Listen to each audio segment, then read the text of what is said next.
নমস্কার বন্ধুরা, SI tuition academy YouTube চ্যানেলে তোমাদের ওয়েলকাম। আজকে আমাদের আলোচ্য বিষয় হলো অষ্টম শ্রেণী দ্বিতীয় ইউনিট টেস্টে ইতিহাসের প্রশ্নপত্র। তোমাদের পরীক্ষা হবে 50 নম্বরে, সময় থাকবে 1 ঘন্টা 40 মিনিট মতো। যারা নতুন বন্ধু আমার চ্যানেলে এসছো তারা অবশ্যই চ্যানেলটাকে সাবস্ক্রাইব করো এবং ভিডিওটা বন্ধুদের সঙ্গে শেয়ার করতে ভুলো না। আর সম্পূর্ণ ভিডিওটা দেখো আর তোমরা এখান থেকে হুবহু প্রশ্ন কমন পেয়ে যাবে। চলো তাহলে প্রথম টপিকে কী বলছে দেখো, বলছে সঠিক উত্তরটি বেছে নিয়ে লেখো। চলো দেখো 1 নম্বরে কী বলছে। 1 নম্বরে বলছে যে জাতীয় কংগ্রেসের প্রথম সভা বসেছিল কোথায় বসেছিল? এ, মুম্বাইতে। 2 নম্বর প্রশ্নে কি বলছে, বলছে দাদন বলতে বোঝায় উত্তর হবে এ, অগ্রিম অর্থ। 3 নম্বর প্রশ্ন কি বলছে দেখো, বলছে একজন নীল বিদ্রোহী নেতার নাম লেখো। উত্তর হবে দিগম্বর বিশ্বাস। 4 নম্বর প্রশ্ন হলো ওহাবি আন্দোলনের সূচনা হয় কোথায়? উত্তর হবে এ, আরবে। 5 নম্বর প্রশ্ন হলো 5 নম্বর প্রশ্নে কি বলছে, বলছে ব্রিটিশ শাসকরা ছিল বিধির বিধান। উত্তর হবে বি, ইংরেজদের কাছে।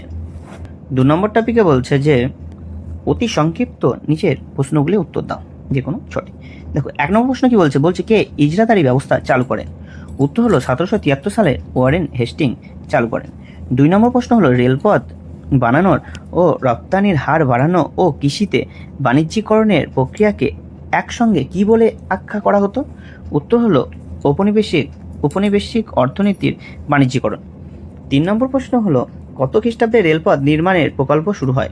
উত্তর হলো 1854 সালে। 4 নম্বর প্রশ্ন হলো দেশের সম্পদ বিদেশে চালান হওয়াকে কি বলা হয়? উত্তর হলো সম্পদের বহির্গমন।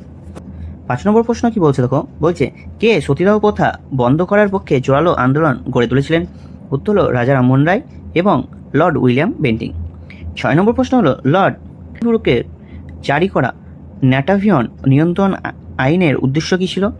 উত্তর হলো মূল উদ্দেশ্য ছিল ব্রিটিশ সরকারের বিরুদ্ধে স্থানীয় জনগণের মধ্যে ক্রমবর্ধমান বিদ্রোহ এবং ঔপনিবেশিক শাসকের প্রতি ঘৃণা সৃষ্টিকারী নাটক ও অভিনয় নিয়ন্ত্রণ করা। দেখো এবার 3 নম্বর টপিকে কী বলছে দেখো, বলছে শূন্যস্থান পূরণ করো। বলছে যে কোনো 4টি। 1 নম্বর প্রশ্ন কি বলছে, বলছে নরমপন্থীদের নিবেদন পদ্ধতিকে ড্যাশ বলে ব্যঙ্গ করা হতো। উত্তর হলো 3 দিনের তামাশা ও রাজনৈতিক ভিক্ষাবৃত্তি। 2 নম্বর হলো আদর্শগতভাবে চরমপন্থীদের লক্ষ্য ছিল ড্যাশ অর্জন করা। উত্তর হলো স্বরাজ। 3 নম্বর প্রশ্ন হলো ড্যাশ খ্রিস্টাব্দে কিংসফোর্ডের ফিটন গাড়ি লক্ষ্য করে বোমা ছোড়েন ক্ষুদিরাম বসু ও প্রফুল্ল চাকি। উত্তর হবে 1908 খ্রিস্টাব্দে। 6 নম্বর প্রশ্ন হলো বাংলা ভাগের পরিকল্পনা করেছিলেন কে? উত্তর হলো লর্ড কার্জন 1905 সালে। দেখো 4 নম্বর টপিকে কি বলছে, 4 নম্বর টপিকে বলছে যে নিচের প্রশ্নগুলি উত্তর দাও। 1 নম্বর প্রশ্ন বলছে যে সূর্যাস্ত আইন কি? উত্তর কি বলছে, বলছে সূর্যাস্ত আইন ছিল ব্রিটিশ ইস্ট ইন্ডিয়া কোম্পানির কর্তৃক প্রবর্তিত একটি ভূমি রাজস্ব আইন, যা চিরস্থায়ী বন্দোবস্তের পার্মানেন্ট সেটেলমেন্ট বা অন্তর্ভুক্তি ছিল। এই আইন অনুযায়ী জমিদারদের একটি নির্দিষ্ট দিনে সূর্যাস্তের পূর্বে তাদের প্রাপ্য খাজনা পরিশোধ করতে হতো।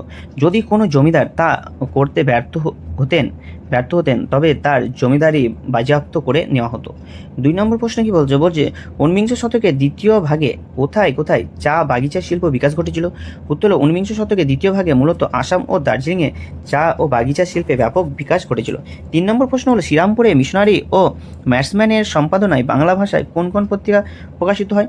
উত্তর হলো শ্রীরামপুরে মিশনারি ও ম্যাটসম্যানের সম্পাদনায় বাংলা ভাষায় দিগদর্শন ও সমাচার দর্পণ পত্রিকা প্রকাশিত হয়।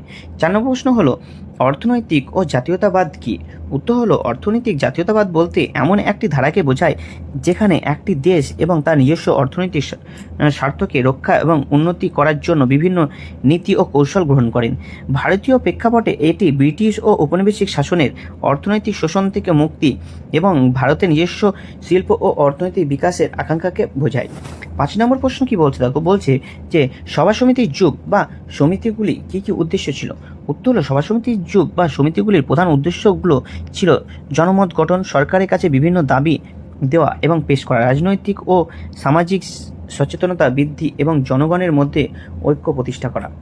এর মাধ্যমে তারা নিজের অধিকার আদায়ে সচেষ্ট হয়েছিলেন। 5 নম্বর টপিকে কি বলছে, বলছে সংক্ষেপে নিচের প্রশ্নগুলি উত্তর দাও, যে কোনো 5টি। চলো দেখে নাও প্রথম প্রশ্ন কি বলছে, বলছে ঔপনিবেশিক আমলে গ্রাম সমাজে মহাজনদের কি ভূমিকা ছিল তা আলোচনা করো। উত্তর হলো ঔপনিবেশিক আমলে গ্রাম সমাজে মহাজনদের ভূমিকা ছিল অত্যন্ত গুরুত্বপূর্ণ। ও একই সাথে জটিল।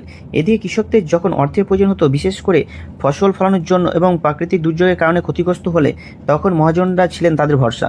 তারা ঋণ দিয়ে কৃষকদের চাষাবাদে সহায়তা করতেন, কিন্তু অন্যদিকে এই মহাজনরা প্রায়শই উচ্চ সুদের হারে ঋণ দিতেন এবং ঋণের ফাঁদে ফেলে কৃষকদের জমি জমা কেড়ে নিতেন। অনেক সময় কৃষকরা ঋণের চক্রে এমনভাবে জড়িয়ে পড়তেন, পুরুষানুক্রমে তাদের সেই ঋণ শোধ করতে হতো। ফলে মহাজনরা গ্রাম সমাজের শোষণ ও বঞ্চনার প্রতীক হয়ে উঠেছিলেন, যা বহু কৃষকের বিদ্রোহের অন্যতম কারণ ছিল।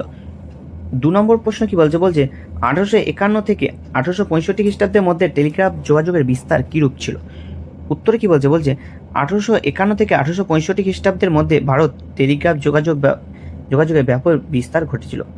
1851 সালে কলকাতা ও ডায়মন্ড হারবারের মধ্যে প্রথম পরীক্ষামূলক টেলিগ্রাফ আইন স্থাপন করা হয়। এরপর লর্ড ডালহৌসি ভারতের টেলিগ্রাফ ব্যবস্থা দ্রুত প্রসারে বিশেষ উদ্যোগ নেন। 1853 সালের মধ্যে কলকাতা, আগ্রা, মুম্বাই, চেন্নাইয়ের মতো প্রধান শহরগুলিতে টেলিগ্রাফের লাইনের মাধ্যমে চুক্তি করা হয়। এই সময়কালে 1857 সালে সিপাহী বিদ্রোহের সময় টেলিগ্রাফ যোগাযোগ এবং ব্রিটিশের বিদ্রোহ দমনে গুরুত্বপূর্ণ ভূমিকা পালন করেছিল। 1865 সালের মধ্যে ভারতের প্রায় সব গুরুত্বপূর্ণ শহরে টেলিগ্রাফ যোগাযোগ স্থাপন হয়েছিল, যা যোগাযোগ ব্যবস্থা এক যুগান্তকারী পরিবর্তন এনেছিল। প্রশ্ন কি বলছে? দেখো, বলছে নারী শিক্ষা ও পণ্ডিতা রমাবাই সম্পর্কে যা জানো লিখো। উত্তর কি বলছে? 19 শতকে ভারতে নারী শিক্ষা প্রচলনে পণ্ডিতা রমাবাই ছিলেন একজন অগ্রগণ্য ব্যক্তিত্ব। তিনি ব্যক্তিগত জীবনে বহু প্রতিকূলতার সম্মুখীন হয়েছিলেন, কিন্তু তার সত্ত্বেও তিনি শিক্ষার আলো থেকে বঞ্চিত হননি।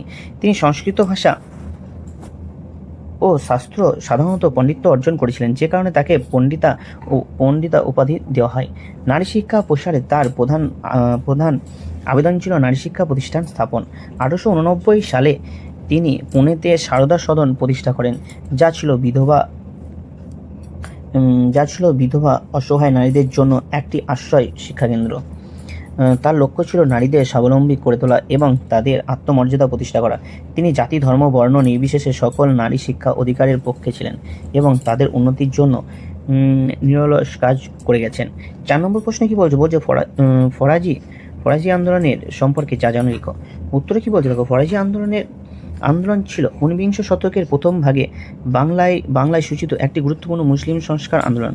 এটি হাজী শরীয়ত উল্লাহের কৃতিত্ব প্রতিষ্ঠিত হয়েছিল। এর পরে তার পুত্র দুদু মিয়া এর নেতৃত্ব দেন।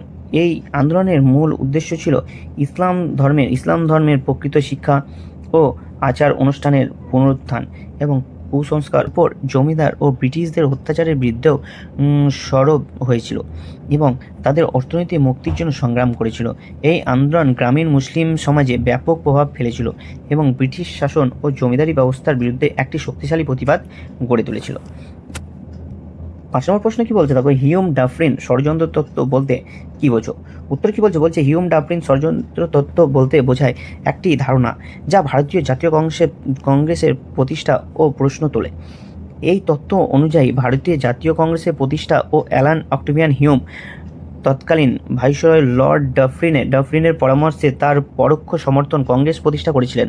এই উদ্দেশ্য ছিল ভারতের ক্রমবর্ধমান রাজনৈতিক অসন্তোষকে একটি নির্দিষ্ট চ্যানেলে অতিবাহিত করা, যাতে এই অসন্তোষ একটি বড় ধরনের বিদ্রোহ পরিণত না হয়। অর্থাৎ ব্রিটিশ সরকার এটি নিরাপত্তা ভালো হিসেবে কংগ্রেসকে ব্যবহার করতে চেয়েছিল, যাতে ভারতীয়দের মধ্যে জমে থাকা ক্ষোভ নিয়ন্ত্রণ উপায়ের প্রকাশ পায়। যদিও এই তত্ত্বের ঐতিহাসিক সত্যতা নিয়ে বিতর্ক আছে, তবে জাতীয়তাবাদী আন্দোলনে কংগ্রেসের ভূমিকা এবং ব্রিটিশ নীতির ওপর এটি ভিন্ন দৃষ্টিকোণ প্রদান করে। দেখো, 6 নম্বর প্রশ্ন কি বলছে? নীল বিদ্রোহ সম্পর্কে সংক্ষেপে লিখো। চলো, উত্তর কি বলছে? নীল বিদ্রোহ ছিল 1859 থেকে 60 খ্রিস্টাব্দে বাংলায় নীল চাষিদের একটি ঐতিহাসিক বিদ্রোহ। ব্রিটিশ নীলকর সাহেবেরা জোর করে কৃষকদের খাদ্যশস্যের জমিতে নীল চাষ করতে বাধ্য করত। এর জন্য নামমাত্র মূল্য দিত। কৃষকদের উপর অমানবিক অত্যাচার করা হতো এবং চুক্তি ভঙ্গ করে তাদের উপর নানা ধরনের নির্যাতন চালানো হতো। এই শোষণের বিরুদ্ধে কৃষকরা সংবদ্ধ হয়ে যে বিদ্রোহ ঘোষণা করে, নদিয়া চৌগাছা গ্রামের দিগম্বর বিশ্বাস, বিষ্ণুচরণ বিশ্বাস এই বিদ্রোহে নেতৃত্ব দেন।